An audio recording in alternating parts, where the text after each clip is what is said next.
E aí pessoal, sejam bem-vindos a mais um vídeo. Tirando curiosidade do pessoal, hoje principalmente das meninas que querem ter uma ativação de glúteo nos seus exercícios. Então a gente vai falar aí de alguns exercícios, né, que tem mais ativação do glúteo máximo, musculatura glúteo máximo, que é uma das musculaturas que estão no nosso glúteo, tá certo? É aquela musculatura, né, que dá aquela impressão, né, de bumbum levantado, né, bumbum empinadinho. Foi feito um estudo, né? E eu vou falar para vocês.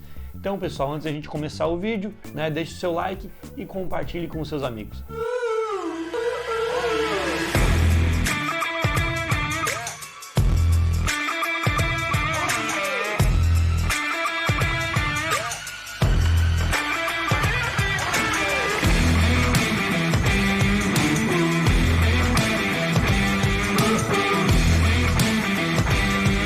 Eu vou falar aqui sobre esse estudo, né? Obviamente que qualquer estudo, né, ele é feito baseado em alguns testes ou em alguma coisa, tá certo? Então, né, a gente tem que sempre ir buscando um pouco mais, testando. Eu sempre falo que a gente tem que testar exercícios e testar treinos e ver o que a gente, né, criar o nosso próprio método. Mas enfim, nada melhor, né, do que a gente ter um bom estudo. Isso vai ajudar muito para a gente criar os nossos treinos. Tá bem, pessoal? Então vamos lá, olha só. Como é que foi feito esse estudo, pessoal? Eles fizeram um teste, né, de ativação isométrica do glúteo e depois eles realizaram 12 exercícios e nesses 12 exercícios eles viram o nível de porcentagem que ativava o glúteo máximo em relação ao teste isométrico. Então vejam só, a porcentagem de ativação é relacionado, tá, ao teste isométrico de glúteo que eles fizeram. A gente tem que, como eu disse, a gente pega esse estudo e joga para os nossos treinos algumas coisas para a gente conseguir, né, montando o nosso treino. Obviamente que a gente não vai se basear em um único exercício quando a gente for treinar glúteo, tá bem, pessoal? A gente tem um leque de exercícios e eu recomendo sempre a gente fazer uma variação de exercícios, tá bem, pessoal? Então, o primeiro exercício, o primeiro não, né? O 12º exercício que menos teve ativação de glúteo, né, percentual relacionado ao exercício isométrico que eles fizeram, ele tem 26,6% de ativação a mais do que a isometria que eles fizeram, que é o agachamento profundo. Então, o exercício que menos teve ativação de glúteo foi o agachamento no back squat.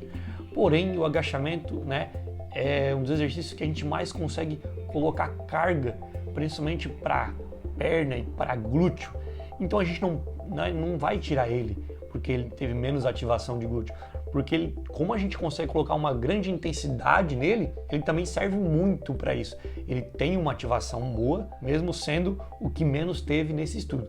O 11º exercício, né, que vem logo na sequência do back squat, é o overhead squat, que é o agachamento com a barra em cima da cabeça. Pela posição que a barra fica, a gente também muda a posição dos pés, a posição do quadril. Ele teve 39,7% a mais em relação ao exercício isométrico que eles fizeram. Então vejam só, 39,7% em relação ao isométrico que eles fizeram de glúteo, tá bem? O overhead squat.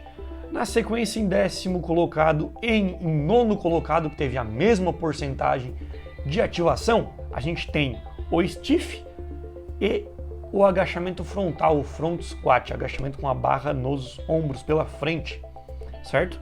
Que teve 40,5% de ativação. Na sequência, a gente tem a elevação pélvica com mini band, com banda elástica, aquele elástico que a gente coloca próximo dos joelhos para ter uma maior ativação de glúteo, sendo que esse exercício foi feito no chão. Teve 64% de ativação de glúteo máximo com a mini band. Por que a mini band? A mini band vai fazer a gente ter que colocar força de abdução do joelho, vai ter que fazer uma abdução das pernas. Então, com a abdução, a gente tem mais ativação de glúteo. Aqui depois tem levantamento terra. No desenho que eles colocaram aqui foi feito o levantamento terra sumô, tá bem? Mas está escrito somente levantamento terra. Eu acredito que o sumô ele tem um pouco mais de ativação de glúteo do que o levantamento terra tradicional, mas não é muito mais do que a elevação pélvica com banda elástica. Ele teve 0,5% a mais, então 64,5% de ativação de glúteo máximo.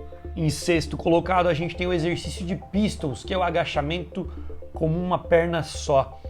Porém, ele é um exercício que a gente não consegue colocar muita sobrecarga e é um exercício que ele é perigoso, principalmente para quem não sabe fazer e vai se arriscar a fazer.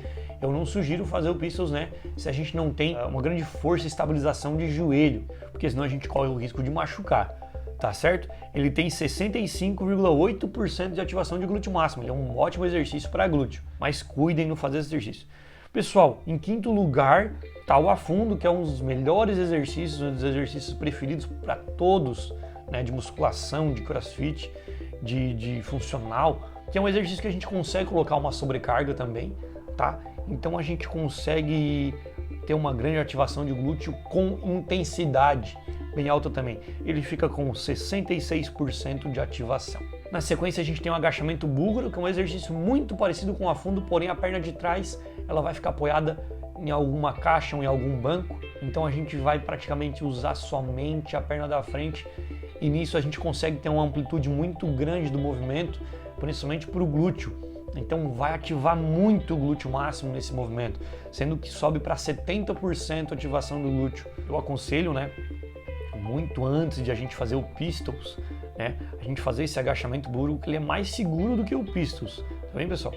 Na sequência a gente tem a elevação pélvica com sobrecarga e com as costas apoiadas num banco ou numa caixa que fica um pouco mais alto, para a gente ter uma maior amplitude no nosso movimento. Então a gente vai com amplitudes, a gente tem uma maior ativação também e com sobrecarga, tá, pessoal? Então a gente tem que botar intensidade nos nossos exercícios para ter uma maior ativação ainda. E ele fica com 73% de ativação de glúteo máximo. Em segundo lugar, a gente tem a subida lateral na caixa, ou num step, ou num banco, tá? Como é que é essa subida lateral? A gente vai ficar com um dos pés apoiados em cima da caixa e a gente desce um pouquinho pro lado, tocando o outro pé no chão, e a gente sobe novamente. É como se fosse um avanço. E ele tem 114% de ativação em relação ao exercício isométrico que eles fizeram para glúteo. Também é uma ativação isométrica, somente ativar o glúteo. E em primeiro lugar, pessoal, é um exercício que muita gente faz e não sabe o poder que ele tem de ativação de glúteo, que é a subida frontal, que é o nosso avanço. Também o box step que a gente faz no CrossFit também, e o pessoal da musculação eles conhecem como avanço. Então é subir e descer um degrau. Ele tem 169% de ativação de glúteo máximo, olha só. É um exercício que a gente consegue colocar uma carga bem legal, uma sobrecarga bem legal também, dá de ter uma intensidade bem alta também. Obviamente, né, a gente tem que cuidar no fazer esse exercício, não botar muita força na perna de trás, na perna que vai tocar no chão, certo? Então, né, se a gente tiver uma maior concentração da força na perna da frente, vai ser muito melhor.